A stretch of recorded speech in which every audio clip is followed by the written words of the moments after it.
வணக்கம் நண்பர்களே. இந்த இன்னும் கொஞ்சம் நேரம் இருந்தால் என்ன, இந்த பாடல்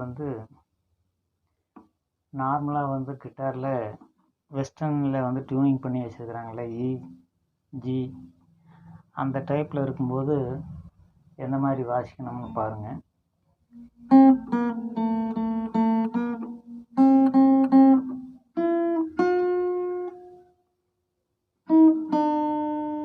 இப்படி வரும்.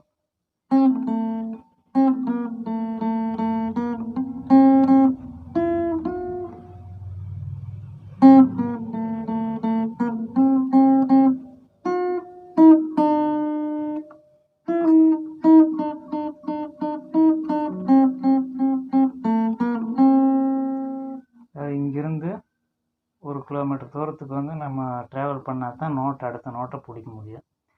அதனால தான் நான் இந்த கர்நாடிக் பேஸில் டியூன் பண்ணி இப்போ உங்களுக்கு கொடுத்துட்ருக்குறேன். இப்போ அதே பாடலை இதே இப்போ ஸ்கேலில் தான் இப்போது இதை நம்ம பார்த்தோம். இதே வேறு ஒரு ஸ்கேலுன்னா அது இங்கேருந்து மறுபடியும் வழக்கம் போல் தான் எந்த நோட்டு வரும்னே தெரியாது. அப்புறம் கால்குலேஷன் பண்ணிவிட்டு உட்காந்துட்ருக்கணும். திரும்ப சொல்கிறது ரொம்ப சிம்பிளாக ஈஸியாக கர்நாடிக் மெத்தடில் டியூன் பண்ணிட்டிங்கன்னா இதே பாட்டு இங்கே பாருங்கள். இப்போ எந்த ஸ்கேலில் வேணாலும் வாசிக்கலாம்.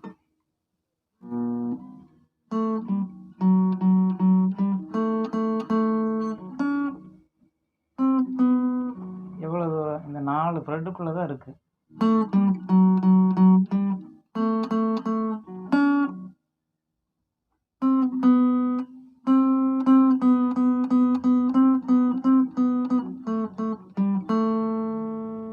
இதை அப்படி இங்கே வாசிக்க முடியுமான்ட்டு நீங்கள் யோசனை பண்ணிக்கோங்க. இது ஒரு அருமையான வாய்ப்பு.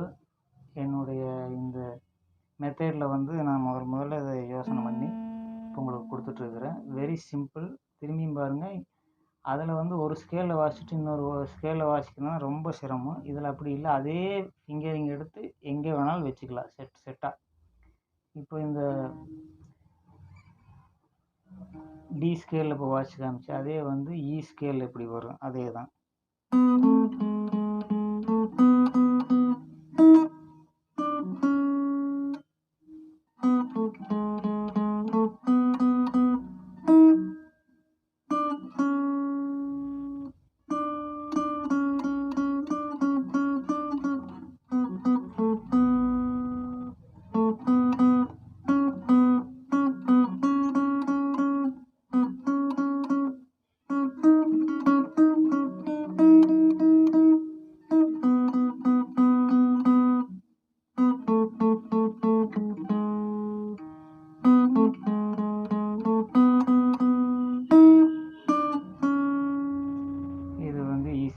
ஆக்சுவலாக இந்த பாடல் ஜி ஸ்கேல் இருக்கும். ஜி ஷார்ப்னு நினைக்கிறேன். இது C sharp, D sharp, F sharp, G sharp. இப்போ அதை நம்ம சரிகமா 15 மெத்தடில் இதை நம்ம நோட்ஸை எழுதிட்டோம்னா ரொம்ப சிம்பிள். எந்த ஸ்கேலில் வேணாலும் வாசிக்கலாம். ஒரே மெத்தேடு தான். பாங்கிறது இங்கே தான் வரும். அதே போல் இது பூரா எங்கே ஆரம்பிக்கிறோமோ அங்கே பாவை வச்சுக்க வேண்டியதான்.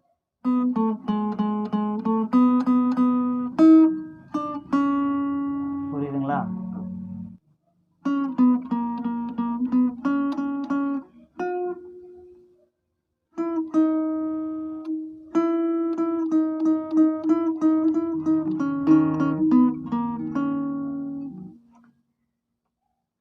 இப்படி எந்த ஸ்கேல் வேணாலும் மிக இனிமையாக ஈஸியாக ரொம்ப லாங் டைமெல்லாம் எடுத்துக்கிட்டு அந்த ராகத்துலேருந்து விலகி போகிறது இங்கே வர்றதுக்குள்ளே அவங்க கொடுத்துருக்குற நோட்டேஷன் அதனால தான் மாறிடுறது. அதனால தான் சிரமமாக இருக்குன்னு தான் கிட்டாரில் பாடல்கள் வாசிக்கிறது ரொம்ப கஷ்டம்ட்டு ஒவ்வொருத்தரும் அதை விட்டுறாங்க. இப்போ அந்த மாதிரி இல்லாமல் உங்களுக்கு எளிதாக இந்த நோட்டேஷனோடு நான் உங்களுக்கு சொல்லிகிட்ருக்குறேன். இந்த பாடலை எஃப் ஷார்ப் ஸ்கேலில் பார்ப்போம். இதுதான் எஃப் ஷார்ப்பு. இதனுடைய சுர வரிசை எப்படி வரும்னா,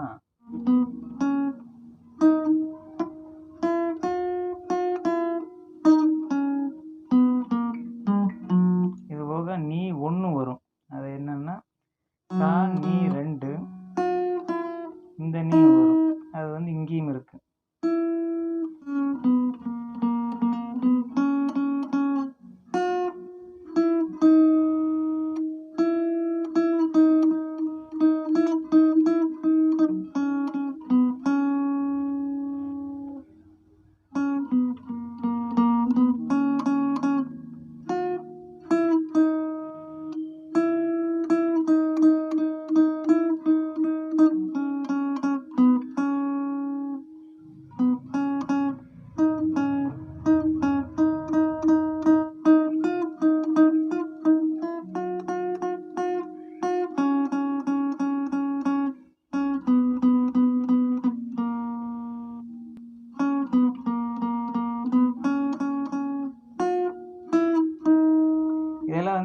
கமமும் இல்லாமல் வெறும் நொட்டேஷன்லேயே இவ்வளோ அழகாக அந்த பாடலினுடைய சாயல் வந்து கிடைச்சிருது.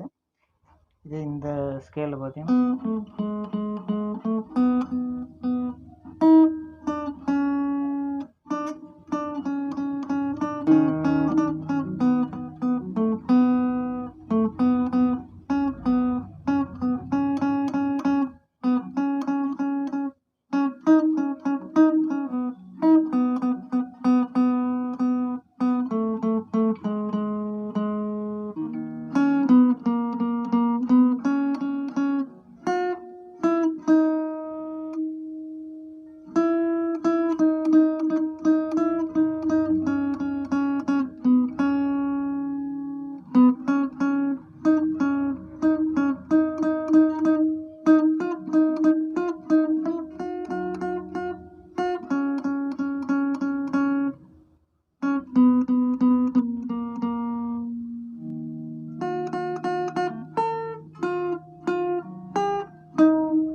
நல்லது நண்பர்களே.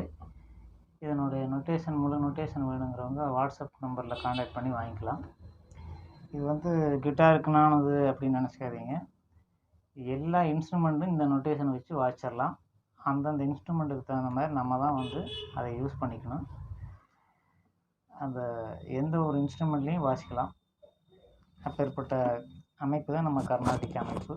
அதனால் இதை நீங்கள் ப்ராக்டிஸ் பண்ணுங்கள். மிக்க நன்றி.